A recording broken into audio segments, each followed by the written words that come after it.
अस्सलाम वालेकुम नाज़रीन, आप देख रहे हैं HND न्यूज़। मैं हूं आपके साथ आतिफा बलोच। नाज़रीन, खबर शामिल करते हैं हारूनाबाद से।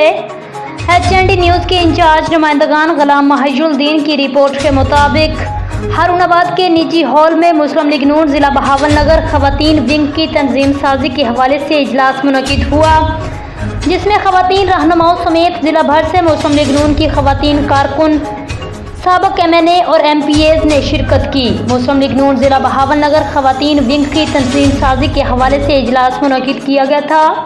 इजलास में ख़वातीन विंग बहावलपुर डिवीज़न की सदर ज़ेब जाफ़र, नायब सदर माइज़ा हमीद की, जनरल सेक्रेटरी जमीन अब्बासी की शिरकत। इजलास में डिवीज़नल सदर साबक MNA चौधरी नूरुल हसन तनवीर, साबक MPAs राना राउफ, चौधरी काशफ और ख़वातीन की कसीर तादाद ने शिरकत की। तकरीब से खिताब करते हुए मुकर्ररीन का कहना था कि ख़वातीन की कसीर तादाद में शिरकत आज के इजलास में ख़वातीन की भरपूर शिरकत इस बात की गवाह है कि ख़वातीन नवाज शरीफ के साथ हैं। पाकिस्तान की यूथ नवाज शरीफ के पीछे खड़ी है। आज ख़वातीन बाहर निकली हैं। इलेक्शन के दिन मुखालिफिन ये ना कहें कि धांधली हुई है। ख़वातीन की तादाद देख लो। हमारी क़यादत चाहती है कि ख़वातीन सियासी धारे में शामिल हो। अपनी नौजवान नस्ल को इन लोगों से बचाना है जो 9 मई के वाक़े में मुलव्वस थे।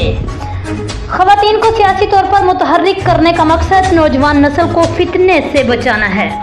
अब तक के लिए इतना ही। मज़ीद खबरों के लिए आप देखते रहिए HND न्यूज़।